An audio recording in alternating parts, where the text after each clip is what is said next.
Friends, next நமக்கு good bad ugly படத்துல இருந்து வேற லெவல் சம்பவம் ஒன்று இறக்க போறாங்க. அந்த சம்பவம் தான் ஃபர்ஸ்ட் சிங்கிள். ஸோ இப்போ டீசர் ரிலீஸ் ஆகி வேற லெவல் ரெஸ்பான்ஸ் அண்ட் செம்மையான ரெக்கார்ட்லாம் வச்சுட்டு இருக்கு. அண்ட் அதுக்கப்புறம் என்ன அப்டேட் ரிலீஸ் ஆகும், நம்மளுக்கு ஃபர்ஸ்ட் சிங்கிள் ரிலீஸ் ஆனா வேற லெவல் மாசா இருக்கும் அப்படின்னு நம்ம ஃபேன்ஸ் எல்லாம் பயங்கரமா கேட்டுட்டு இருந்தாங்க. இப்போ நெக்ஸ்ட் அப்டேட் நம்மளுக்கு ஃபர்ஸ்ட் சிங்கிள் அப்டேட் தான் அப்படின்னு சொல்லியிருக்காங்க.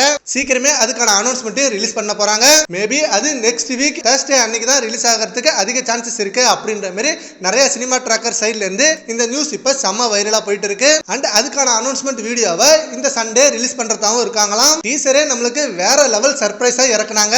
சோ ஃபர்ஸ்ட் சிங்கிள் அதை விட செம்ம மாசா கொலை மாசா ஜிவி பிரகாஷ் அவர்கள் கொளுத்தி விட்டுருப்பாரு. அண்ட் டீசர்ல அவரோட பிஜிஎம் வேற லெவல் மாஸ் தெரிச்சுது. ஃபர்ஸ்ட் சிங்கிள் இன்னும் செம்ம மாசா தெரிக்கும். அண்ட் அவரும் அவரோட பங்குக்கு செம்மையான ஃபேன் பாய் சம்பவத்தை காமிச்சிட்டு இருக்காரு. ஆதிக் ரவிச்சந்திரன் டீசர்ல ஒவ்வொரு ஃப்ரேம் பை ஃப்ரேம் அப்படி தலை அஜித் சாரை வச்சு வேற லெவலா செதுக்கி இருந்தாரு. பில்லா அஜித்தா இருக்கட்டும், அண்ட் வேதாள ஸ்டெப்பா இருக்கட்டும், அண்ட் வாலி படத்தோட அந்த கொலை மாஸ் சீனா இருக்கட்டும், பில்லா படத்துல வர அந்த ரேசிங் சீனா இருக்கட்டும், இப்படின்னு ஏகப்பட்ட ஃப்ரேம்ஸ செம மாசா வச்சிருந்தாரு அஜித் சாருக்காக. ஒரு பியூர் ஃபேன் பாய் சம்பவம்ன்றத அகைன் 100% உறுதிப்படுத்தினாரு. அதே போல ஃபர்ஸ்ட் சிங்கிளும் செம கொலை மாசா இருக்கும். சரி, ஓகே ஃப்ரெண்ட்ஸ், ஃபர்ஸ்ட் சிங்கிளுக்கு நீங்க எவ்வளவு வெயிட் பண்றீங்கன்றத நம்ம கமெண்ட் பாக்ஸ்ல கமெண்ட் பண்ணுங்க. Thank you friends.